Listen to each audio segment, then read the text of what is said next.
Good morning.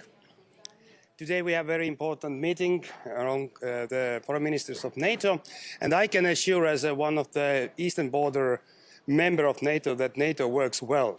Because if you see during the last couple of weeks we have more and more drones coming into our territories, Ukraine drones, but the responsible of that is Russia, because Russia is waging the aggressive war against Ukraine and Russia is guiding these drones to NATO territory. So we saw that NATO is working very well. The Romanian fighters took down one drone in Estonia, and it is a sign that actually it is working as a clockwork. It's united. All the plans what we have, they are solid, and it shows as well the unity. But I want to say one thing, is Russia is now using this opportunity to tell the fake news, total fake news, that NATO allows to use Ukraine, our territories, or NATO states as Baltic states, and also Finland, we are allowed to use our territories for these attacks against Russia. And this is fake news, because we don't allow it. But I want to assure you that Ukraine has all the rights to attack these targets deep in Russia, which are supporting this war of aggression against them. So I think that Ukraine is continuing. Of course, they must be more careful, but all the responsibilities are relying on Russia in this regard. Because Putin can stop this war tomorrow, but he's not changing the goals, unfortunately. But in real life, Putin is in trouble because his economy is not working well. And if you see our region, so this gas and oil export through the Baltic Sea, it's close to 60%. It is lifeline for him. And Ukraine is hitting very heavily this corner. And that's why I see that as well. Putin is trying to divide Western unity and as well trying to push all of us to put more pressure on Ukraine, stop these attacks, deep strike sanctions, as Ukrainians says. So, but this is the right way to go forward, to put more pressure on Russia. So this is about Ukraine. The second thing is I'm very happy that now Secretary General Rutte has put on the table as well Estonian proposal already a couple of years ago, a long-time commitment for the allies, 0.25% of GDP military support. It is so important that we give this message and also the real commitment to Ukraine, because Russia will remain a threat. And we don't see that Putin is changing the goals very soon, and this kind of cooperation about military support as well, the investments to defense industry are very crucial. So I do hope that all NATO allies will share the burden which the Nordic Baltics and some other countries are already doing right now.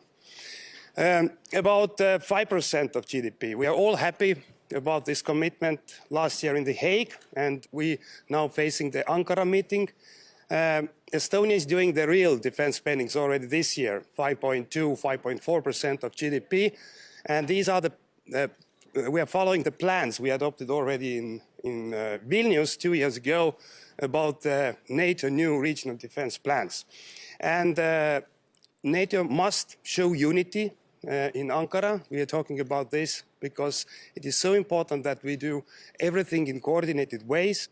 It's about deterrence, which is, of course, important for us, but as well, we need to build the real capabilities. So the defense capability targets are as well something we are focusing in, because this is a so-called, we're measuring the commitment from all the different member states.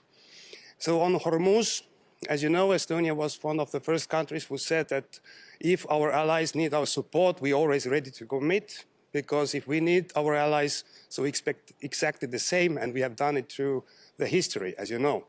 And as well, now we are ready to participate in different missions if the time is right with our commitments. So, and we'll discuss as well what can we do more, because Hormuz must be opened and secured, because this is a part of our economy and trade. We all pay more, and it's not good to have this kind of military conflict in this region.